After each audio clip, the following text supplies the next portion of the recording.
نحمده ونصلي ونسلم على رسوله الكريم أما بعد فأعوذ بالله من الشيطان الرجيم بسم الله الرحمن الرحيم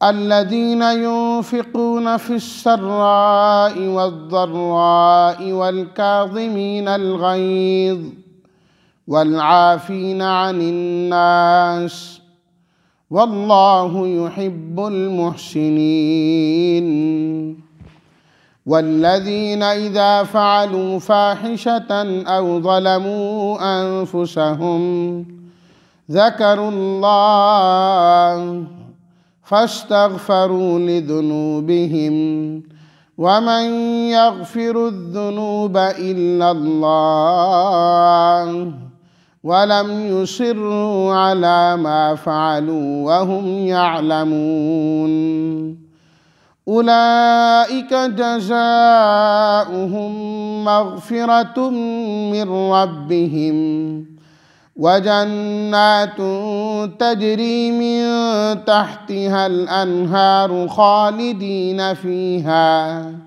ونعم أجر العاملين صدق الله مولانا العظيم اللهم صل على سيدنا ومولانا محمد وعلى آل سيدنا ومولانا محمد وبارك وسلم الکاظمین دبانے والے ہیں، پی جانے والے ہیں، الغیظ غصے کو، محسنین نیکوکار نیکی کرنے والے، فاحشہ گناہ لفظی معنی بے حیائی، ہر گناہ بے حیائی ہوتا ہے، ظلموا انفسہم اپنے آپ پر ظلم کر بیٹھتے ہیں، استغفروا معافی مانگتے ہیں اپنے گناہوں کی، ولم یصروا اردو میں بھی کہتے ہیں مصر رہنا، ایک ہی چیز پر ڈٹے رہنا ضد کے ساتھ، ایک چیز کو نہ چھوڑنا، اولئک جزاؤہم جزا بدلہ،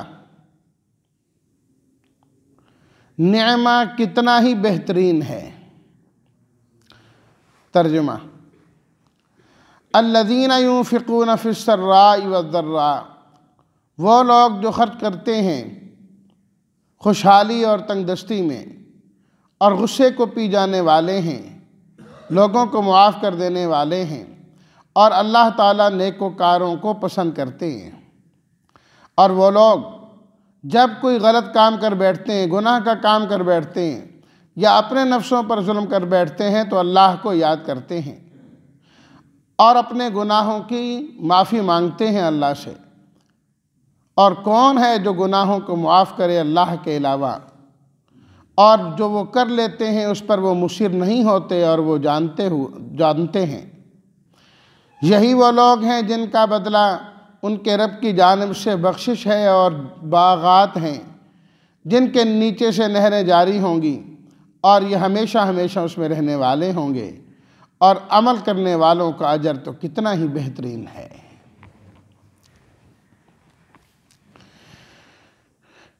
تقوی والے لوگ، سچے لوگ جو ہیں، ان کی صفات اور خوبیاں بیان کی جا رہی ہیں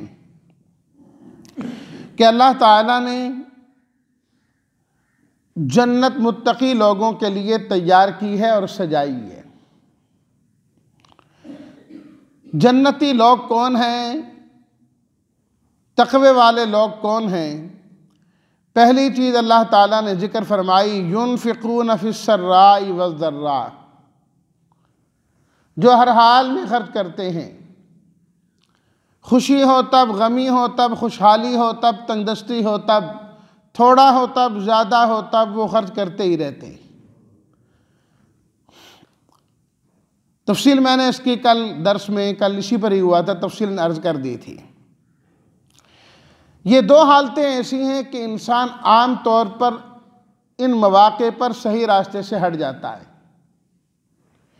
ایک تو ہوتی ہے عیش و عشرت کی حالت کہ اگر اللہ تعالیٰ فراوانی عطا کرے اور خوب عطا کرے اور بہت زیادہ عطا کرے تو انسان اپنے آپ کو کیا سے کیا سمجھنے لگ جاتا ہے، کیونکہ اختیارات اس کے پاس ہوتے ہیں، مال و دولت اس کے پاس ہوتا ہے، عیش و عشرت ہوتی ہے، مال کی فراوانی ہوتی ہے، چہل پہل ہوتی ہے، وہ سمجھتا ہے میں ہی سب کچھ ہوں، خدائی کا دعویٰ کر بیٹھتا ہے، خدا بن جاتا ہے۔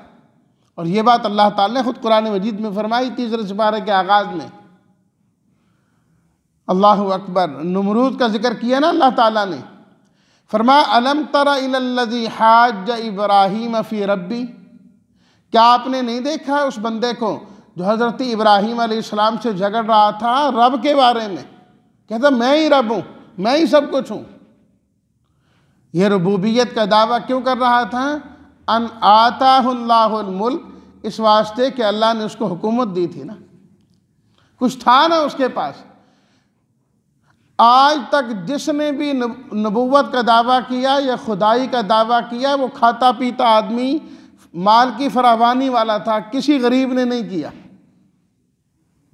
جس کی اپنی روٹی پوری نہیں ہوگی وہ خدائی کا دعویٰ کرے گا، وہ نبوت کا دعویٰ کرے گا؟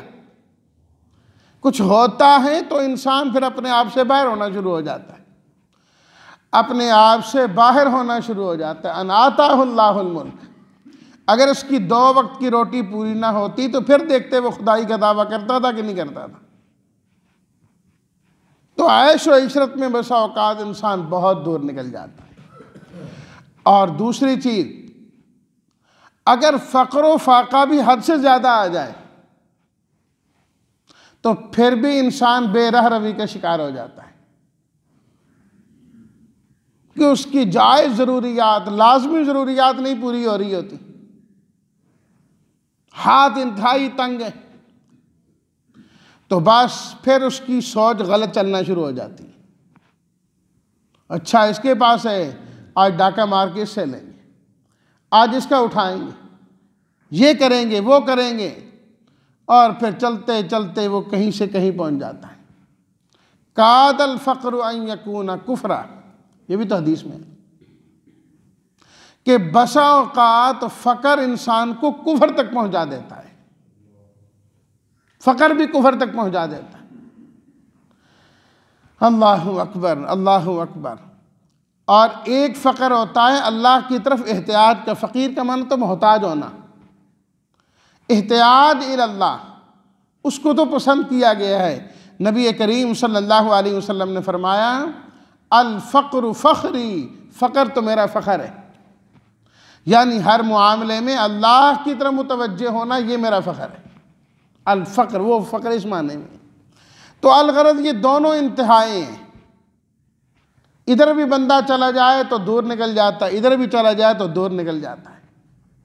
اگر ان دونوں حالتوں میں انسان اپنا کنیکشن اور اپنا تعلق اللہ کے ساتھ جوڑ دے، عیش و عشرت کے اندر ہو تو تب بھی، فقر و فاقہ کے اندر ہو تو تب بھی اللہ کے ساتھ اپنا تعلق جوڑ دے، تو یہی حالت انتہائی بہترین حالت ہو جاتی ہے، بہترین حالت ہو جاتی ہے کہ اللہ تعالیٰ نے مال و دولت دیا ہے، عیش و عشرت دی ہے، اللہ کے ساتھ تعلق ہے تو ہمیشہ اس کا مال نیکیوں میں ہی کام آئے گا،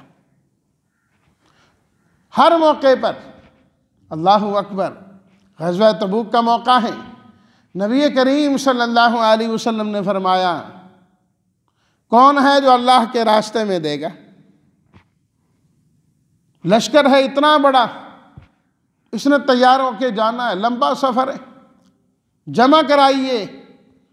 اللہ اکبر، اب تھا نا تعلق، کنیکشن اللہ کے ساتھ جڑا ہوا، حضرت عثمان بن عفان رضی اللہ تعالیٰ عنہ کھڑے ہو گئے، عرض کرنے لگے میری طرف سے 100 اونٹ بما سامان کے حاضر ہے جی۔ اللہ اکبر، 100 اونٹ کہنا آسان ہے، 1.5 2 3 لاکھ سے کم کا اونٹ اچھا نہیں ملتا۔ مثال کے طور پر کم سے کم، ویسے تو عرب کا سب سے مہنگا ترین مال جو ہے وہ اونٹ ہوتا تھا، لاکھ روپے کا بھی لگائیں تو 100 اونٹ تو کروڑ کے تو یہی ہوگے، سامان اس کے علاوہ ہے۔ آپ نے فرمایا ٹھیک ہے، اچھی بات، خوش ہوئے آپ نے فرمایا کہ ابھی ہماری ضرورت پوری نہیں ہوئی۔ آپ نے پھر فرمایا کہ اللہ کے راستے میں دیں، ضرورت ہیں۔ حضرت عثمان رضی اللہ تعالیٰ عنہ پھر کھڑے ہو گئے، فرمایا 100 اونٹ بما سامان کے اور قبول کیجئے میری طرف سے۔ اللہ اکبر۔ آپ پھر خوش ہوئے، لیکن فرمایا کہ نہیں، لشکر بہت بڑا ہے، 200 اونٹ بھی کافی نہیں ہے، اتنا سامان بھی کافی نہیں۔ آپ نے تیسری مرتبہ اعلان کیا، اور میں یہاں پر اس بات کی وضاحت ضرور کرتا جاؤں، ایک ہوتا ہے بھیک مانگنا اور ایک ہوتا ہے اجتماعی عمل کری چندہ کرنا، دونوں میں فرق ہے۔ عام طور پر لوگ ان دونوں کو ایک جیسا سمجھتے ہیں، ان دونوں میں زمین آسمان کا فرق ہے۔ اجتماعی عمل کے لیے، کام کے لیے چندہ کرنا، یہ اللہ کے نبی کی سنت ہے، آپ علیہ الصلوۃ والتسلیمات نے خود کیا۔ اس کا فائدہ یہ ہوتا ہے، ایک تو دین کا وہ کام کسی ایک بندے پر منحصر نہیں رہتا، دوسرا یہ ہے ہر بندے کو موقع مل جاتا ہے۔ کوئی امیر ہے، کوئی غریب ہے، کوئی لاکھ کروڑ لائے گا، کوئی 1 روپیہ لائے گا، سب کا ہی کام ہو جاتا ہے، سب کو فائدہ ہو جاتا ہے۔ اللہ اکبر۔ تو حضرت عثمان ابن عفان رضی اللہ تعالیٰ عنہ تیسری مرتبہ بھی کھڑے ہوئے، فرمایا کہ میری طرف سے 100 اونٹ بما سامان کے پھر حاضر ہے، آپ قبول فرمائیے۔ یہ مشہور قول یہ ہے، ورنہ ایک قول یہ بھی ہے کہ حضرت عثمان رضی اللہ تعالیٰ عنہ نے ہر مرتبہ 300 اونٹ کا اعلان کیا تھا، 900 اونٹ بما سامان کے دیے، اور درہم غالباً 10,000 درہم یا دنانیر اس کے علاوہ دیے کہ یہ پیسے بھی میری طرف سے قبول کریں۔ وہ تو اونٹ ہے اور ان پر سامان، غلہ اور دیگر چیزیں ہیں۔ آپ علیہ الصلوۃ والتسلیمات نے ان پیسوں کو اپنی گود میں رکھا جو حضرت عثمان رضی اللہ تعالیٰ عنہ لے کے آئے، اور آپ ان پر ہاتھ پھیر رہے ہیں، ان پیسوں پر نا آپ رکھتے جا رہے ہیں، پیار محبت سے ہاتھ پھیرتے جا رہے ہیں، ہاتھ پھیرتے جا رہے ہیں، اور فرمایا آج کے بعد عثمان کوئی عمل نہ کرے، جنت پھر بھی واجب ہو گئی ہے۔